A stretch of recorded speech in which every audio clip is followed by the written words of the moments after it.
ഈ പാളയം പച്ചക്കറി മാർക്കറ്റ് ഇവിടെ തന്നെ നിലനിർത്താം.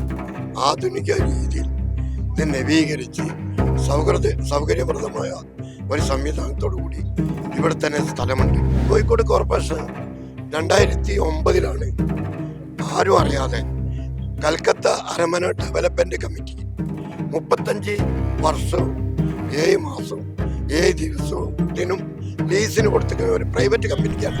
കോഴിക്കോട് പാളയം പച്ചക്കറി മാർക്കറ്റ് കല്ലുത്താൻ കടവിലേക്ക് മാറ്റുമ്പോൾ ഈ നഗരത്തിലെ 3 കിലോമീറ്ററിന്റെ അകത്ത് പച്ചക്കറി കച്ചവടം ചെയ്യാൻ ലൈസൻസ് കൊടുക്കരുത് എന്നും കൂടി ആ സെറ്റിൽമെന്റിൽ ഉണ്ട്.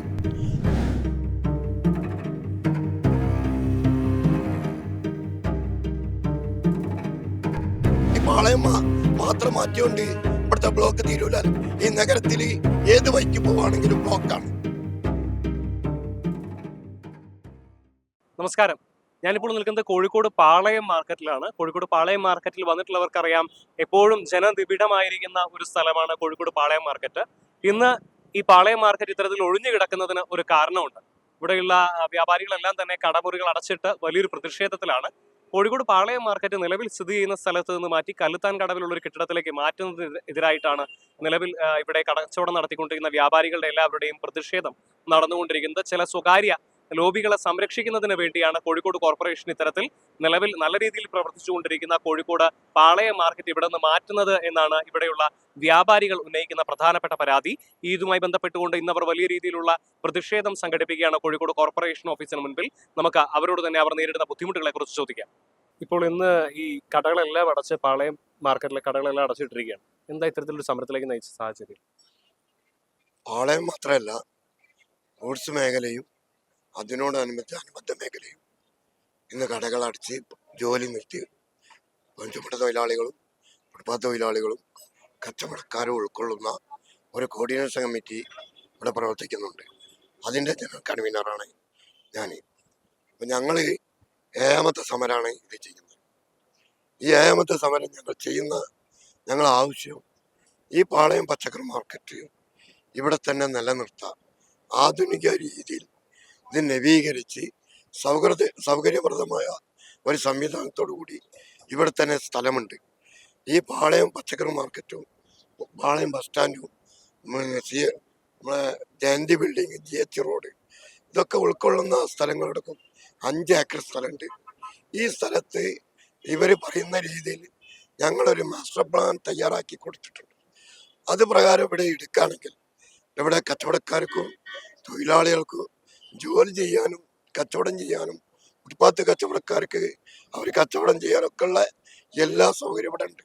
അപ്പം ഇവിടെ കോഴിക്കോട് കോർപ്പറേഷൻ 2009 ആരും അറിയാതെ ഇവിടുത്തെ സംഘടനയോ കച്ചവടക്കാരെയോ ട്രേഡ് യൂണിയനോ ആരും വിളിക്കാതെ കൽക്കത്ത അരമന ഡെവലപ്മെന്റ് കമ്മിറ്റി 35 വർഷവും 7 മാസവും 7 ദിവസവും ലീസിന് കൊടുത്തിരിക്കുന്ന ഒരു പ്രൈവറ്റ് കമ്പനിക്കാണ്. ആ കമ്പനിക്ക് കൊടുത്ത വിവരം ഞങ്ങൾ അറിയുന്നത് പത്രമാധ്യമങ്ങളിലൂടെയാണ്. അത് അറിഞ്ഞതിന് ശേഷം ഞങ്ങൾ വിവരാവകാശ നിയമപ്രകാരം ഞങ്ങൾ പോയി അതിൻ്റെ റെക്കോർഡുകൾ ഞങ്ങൾ വാങ്ങി. വിവരാവകാശ നിയമപ്രകാരം ഞങ്ങൾ അതിൻ്റെ രേഖകൾ ശേഖരിച്ച് ഞങ്ങളത് വായിച്ചു നോക്കിയപ്പോൾ 100 ചില്ലും പേജ് ഉൾക്കൊള്ളുന്ന ഒരു സെറ്റിൽമെൻ്റാണത്. അപ്പോൾ അതിൽ പ്രധാനപ്പെട്ട കാര്യങ്ങൾ പറയുന്നത്, സ്വകാര്യ കമ്പനി അവർ നിശ്ചയിക്കുന്ന വാടക, അവർ നിശ്ചയിക്കുന്ന അഡ്വാൻസ്, അവർ നിശ്ചയിക്കുന്ന അവിടുത്തെ സംവിധാനങ്ങൾ, ഇതൊക്കെ അവർ ഇതുമായി സെറ്റിൽമെന്റ് ചെയ്ത ആ വിവര ശേഖരണത്തിലുണ്ട്.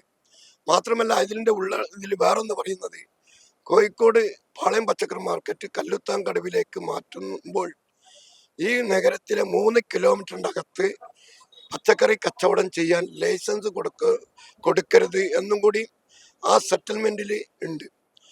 ഈ മേഖല കൊണ്ട് ജീവിക്കുന്നവര് പാളയം, മൊയ്തീൻപള്ളി റോഡ്, OICC കോമ്പൗണ്ട്, വലിയങ്ങാടി, ഞങ്ങൾ ഈ തളിയിൽ വരെ ഈ നഗരത്തിലെ മൊത്തം ചെറുകിട കച്ചവടക്കാർ വരെ ഞങ്ങൾ ഈ ബാധിക്കുന്നുണ്ട്. ഈ വിഷയം പാവപ്പെട്ട ചുമട്ട് തൊഴിലാളികൾ, പാവപ്പെട്ട ഫുട്പാത്ത് തൊഴിലാളികൾ, പാവപ്പെട്ട 10-12 വൻകിട കച്ചവടക്കാർ മാത്രമേ ഉള്ളൂ. ബാക്കിയൊക്കെ ചില്ലറ കച്ചവടക്കാർ. ഇതൊന്നും മുഖവിൽ കിടക്കാതെ ഇത് മറ്റെന്തോ ഒരു ദുരുദ്ദേശത്തോടു കൂടി അവിടെ കല്ലുത്താൻ കടവിലേക്ക് മാറണം എന്നുള്ള കല്ലുത്താൻ കടവിലേക്ക് മാറണമെന്ന് ഇപ്പൊ ഞങ്ങൾ പറയുന്നത് മാറ്റാണെങ്കിൽ ഈ മേഖല ഒന്നായിട്ട് മാറ്റിക്കോട്ടെ. മാറ്റാണെങ്കിൽ ബസ് സ്റ്റാൻഡും പിന്നെ ഈ GH റോഡും ഒന്നായിട്ട് മാറ്റിക്കോട്ടെ, ആർക്കും ബുദ്ധിമുട്ടില്ല. അതല്ലാതെ ഈ 148 കച്ചവടക്കാരെ മാത്രം അങ്ങോട്ട് മാറ്റിയിട്ട് കാര്യമില്ല. പക്ഷെ ഇവർ ഈ മാറ്റുന്നത് പറയുന്നത് എന്താണ്? ഞങ്ങൾ ചോദിച്ചു എന്തിന്റെ പേരിലാണ് നിങ്ങൾ ഇത് മാറ്റാൻ ഉദ്ദേശിക്കുന്നത്? അത് ചോദിച്ചപ്പോൾ അവര് പറയുന്നത് ബ്ലോക്കാണ് എന്ന് പറഞ്ഞാൽ ഇവിടെ ട്രാഫിക് സംവിധാനങ്ങളുണ്ട്. അപ്പൊ ഇവിടെ ഏറ്റവും കൂടുതൽ ലുലുമാള് ഇവിടെ വരുമ്പോ എത്ര ദിവസം അവിടെ ബ്ലോക്ക് വന്ന് ട്രാഫിക് അതിനുള്ള സംവിധാന സൗകര്യങ്ങളൊക്കെ ഏർപ്പെടുത്തിയപ്പോൾ എന്തായി? അവിടെ ബ്ലോക്ക് ഒഴിവായി കിട്ടി. അതുപോലെ ഇവിടെ ആകെ 1-2 മണിക്കൂറത്തെ ഒരു രാവിലത്തെ ഒരു തിരക്കുള്ളൂ, അത് കഴിഞ്ഞാൽ ഫ്രീ ആണ്. അപ്പൊ അങ്ങനെ വരുമ്പോ ഇവിടുത്തെ ബ്ലോക്ക് ഒഴിവാക്കി കൊടുക്കാനും അതിന് യാത്രക്കാർക്ക് അതിന്റെ പ്രയാസമൊക്കെ ഒഴിവാക്കി കൊടുക്കപ്പെടുത്ത പോട്ടർമാരും കച്ചവടക്കാരും ഒക്കെ അതിന് തയ്യാറുമാണ്. ട്രാഫിക്കിനോട് സഹകരിക്കാനും ഞങ്ങൾ തയ്യാറാണ്. അപ്പൊ അതുകൊണ്ട് അത്തരത്തിലുള്ള എല്ലാ നഗരത്തില് വാഹനങ്ങൾ വർദ്ധിപ്പിക്കുമ്പോൾ ഇവിടെ ഈ പാളയം മാത്രം മാറ്റിയോണ്ട് ഇവിടുത്തെ ബ്ലോക്ക് തീരൂലല്ലോ. ഈ നഗരത്തിൽ ഏത് വഴിക്ക് പോവാണെങ്കിലും ബ്ലോക്കാണ്. അത് വാഹനം പെരുകുന്നു, പിന്നെ ജനങ്ങൾ വർദ്ധിപ്പിക്കുന്നു. അപ്പൊ അതിനനുസരിച്ചിട്ട് ഒരു റോഡ് വികസനം ഈ നഗരത്തിലില്ല. അത് സ്വാഭാവികമാണ്. ആ ഒരു കാരണം വെച്ചിട്ട് ഇവിടെ പാളയം അങ്ങോട്ട് മാറ്റണം എന്ന് പറയുന്നതാണ് ഇന്ന് ഞങ്ങളെ വാഹന പ്രചരണ ജാഥ ഉണ്ടായി. ഇന്ന് ഉപരോധമായിട്ട് ബന്ധപ്പെട്ട് ഈ നഗരത്തിലെ എല്ലാ സ്ഥലത്തും എല്ലാ സ്ഥലത്തും ഞങ്ങൾ എന്ത് ചെയ്തിരിക്കണേ, ഈ വാഹന പ്രചരണമായിട്ട് പോകുമ്പോൾ എല്ലാ ജനങ്ങളും ഞങ്ങളോടൊപ്പം സഹകരിക്കുന്നുണ്ട്. അപ്പൊ അതുകൊണ്ട് ഇവിടെ രാഷ്ട്രീയമല്ല, ഞങ്ങളെ കോർഡിനേഷൻ കമ്മിറ്റിയിൽ ലീഗ് ഉണ്ട്, കോൺഗ്രസ് ഉണ്ട്, മാർക്സിസ്റ്റ് ഉണ്ട്, പിന്നെ BJP ഉണ്ട്, BMS ഉണ്ട്, എല്ലാ രാഷ്ട്രീയക്കാരും ഉണ്ട്, എല്ലാ ട്രേഡ് യൂണിയനും ഉണ്ട്. അപ്പൊ അതുകൊണ്ട് തന്നെ ഇന്നത്തെ ഈ ഉപരോധ സമരം 100 കണക്കിന് ഈ മൊത്തം ഇവിടെ നിശ്ചലമാക്കിക്കൊണ്ടാണ് അവിടെ നടത്തിയത്. അത് നടത്തിയപ്പോൾ ഞങ്ങൾ പൂർണ്ണമായിട്ടും അറസ്റ്റ് വരിച്ച് നല്ല സമാധാനപരമായിട്ട് ഞങ്ങളെന്ന് അറസ്റ്റ് വരിച്ച് പിരിഞ്ഞു പോകുന്നത്. ഇനി ഞങ്ങൾ ഈ വിഷയം ഇത് കണ്ടില്ല, അവഗണിക്കുകയാണെങ്കിൽ ഞങ്ങൾ 5000-ഓളം കുടുംബങ്ങളെ അണിനിരത്തിക്കൊണ്ട് കോഴിക്കോട് കോർപ്പറേഷൻ അതിന്റെ ശക്തമായ ഒരു സമര പോരാട്ടത്തിൽ ഞങ്ങൾ തയ്യാറാവും എന്നുള്ളതാണ് ഞങ്ങൾക്ക് പറയാനുള്ളത്.